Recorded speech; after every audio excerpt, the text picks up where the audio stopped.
एक सुंदर कथा आती है आशुतोष भगवान की। एक प्राचीन समय में एक रत्नभद्र नाम के एक धर्मात्मा यक्ष हुए,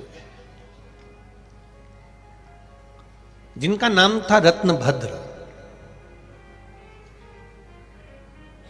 यक्ष लोक में रहते थे, यक्ष थे।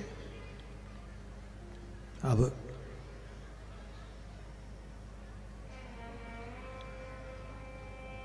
रत्नभद्र यक्ष गंधमादन पर्वत पर निवास करते थे, वहीं रहकर अपना कार्य किया करते थे, अपने कार्य में डूबे रहते थे। उनके घर में एक बेटे ने जन्म लिया जिसका नाम था पूर्णभद्र। अब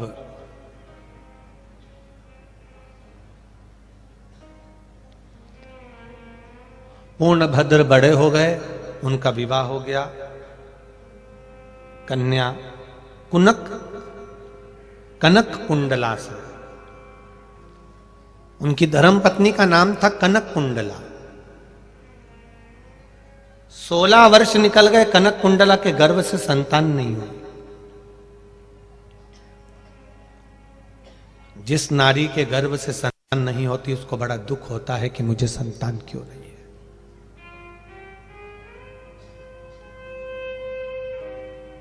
एक प्रश्न सारी दुनिया में आकर खड़ा हो जाता है। अकल देने वाले, बुद्धि देने वाले कई लोग आपको मिलेंगे और कहते हैं जब नारी का गर्भ रहे तो शंकर जी के मंदिर मत जाओ, शिव जी का स्पर्श मत करो, शंकर पे जल मत चढ़ाओ, शंकर पे बेलपत्र मत चढ़ाओ। ये अकल देने वाले आपको बहुत मिलेंगे। जो तुमसे कहे कि गर्भवती नारी को, संतान जिसके गर्भ में हो, ऐसी गर्भवती नारी को मंदिर नहीं जाना चाहिए, या शिव जी का स्पर्श नहीं करना चाहिए, या जल नहीं चढ़ाना चाहिए, या शंकर मंदिर नहीं जाना चाहिए। कोई अगर तुमसे कहे कि शिव मंदिर में गर्भवती नारी को नहीं जाना चाहिए, स्पर्श नहीं करना चाहिए, जल नहीं चढ़ाना चाहिए, तो उससे एक बार पूछना कि कौन सी पुराण में लिखा है।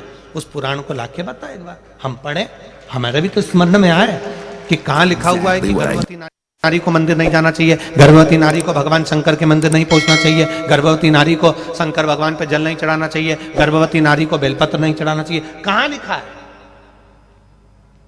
कहां वर्णन करा है?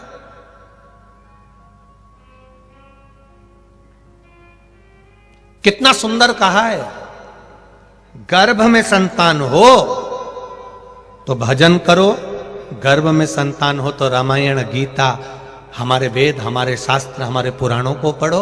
इतना भी नहीं कर सकते तो रोज प्रतिदिन भगवान के मंदिर में जाकर एक लोटा जल चढ़ाओ, भगवान का दर्शन करो, उनका पूजन करो, उनका स्मरण करो। क्यों कहते हैं, किस लिए कहते हैं?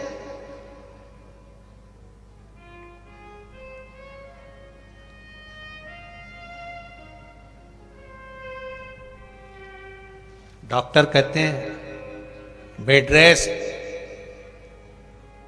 गर्भवती नारी को कह देते हैं बेड रेस्ट, ज्यादा चलना फिरना नहीं। और घर की बुजुर्ग माता क्या कहती है, थोड़ा चला फिरा करो। पहले की बुजुर्ग माताएं कहती हैं थोड़ा चला फिरा करो, और आज के डॉक्टर क्या कहते हैं, बेड रेस्ट, पलंग पे पड़ी रहो, दिन भर डोरेमोन देखती रहो। तो औलाद भी ऐसी पैदा हुई डोरेमोन जैसी।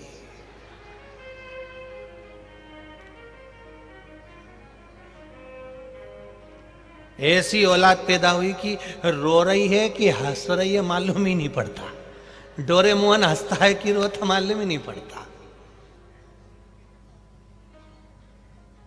अब किसी ने पूछा कि तुमने ये संतान तुम्हारी ऐसी हो गई, तो कहा वो डॉक्टर बोला था बेड रेस्ट का। डॉक्टर ने बेड रेस्ट होने का बोला था, पर डोरेमोन देखने का नहीं बोला था। उसने कहा था आराम करो, भजन करो, कीर्तन करो, मंत्र जाप करो, नाम जाप करो, जिससे तुम्हारी होने वाली संतान, तुम्हारी होने वाली औलाद भी कीर्तनी, भजनावली और सनातनी पैदा हो, धार्मिक हो, तो ऐसी संतान।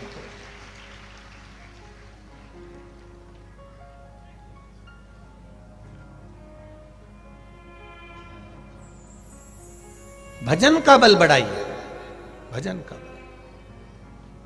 जाना, कौन कहता है कि शिव मंदिर नहीं जाना चाहिए गर्भवती को? जाओ, दर्शन करो।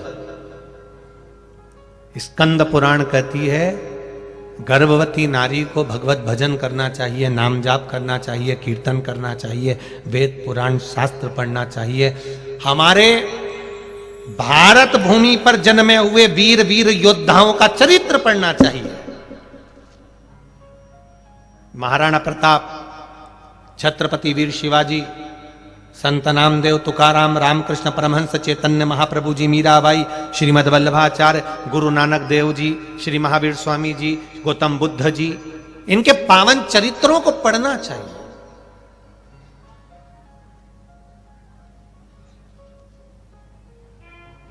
पढ़ो इनको। और नहीं पढ़ सकते तो कहीं कथा सुन लो, वो भी नहीं कर सकते तो शिव मंदिर में एक लोटा जल चढ़ाओ। क्या होगा उससे? उससे फल क्या मिलेगा? शिव महापुराण की कथा कहती है, स्कंद पुराण कहती है, जब नारी भगवान शंकर पर जल समर्पित करती है या शिव मंदिर में जाकर दर्शन करती है तो उसके गर्भ में अगर मान लो संतान किसी कारण से, कोई ग्रह नक्षत्र के कारण विकलांग हो रही हो, कोई शरीर से कष्टवान हो रही हो, तो मात्र शिव के दर्शन कर कर वो संतान भी स्वस्थ पैदा होती है, स्वस्थ जन्म लेती है। पर हमको लोगों ने उल्टा घुमा दिया। उल्टा कहने वालों ने कह दिया कि नहीं नहीं, मंदिर मत जाना, शिव मंदिर में मत जाओ, जल मत चढ़ाओ, पूजन मत करो। ये हमें उल्टा घुमाया गया है, उल्टा। पर शिव महापुराण की कथा कहती है, दुख की घड़ी हो, तकलीफ का समय हो, कष्ट का समय हो, शिव मंदिर मत छोड़ना।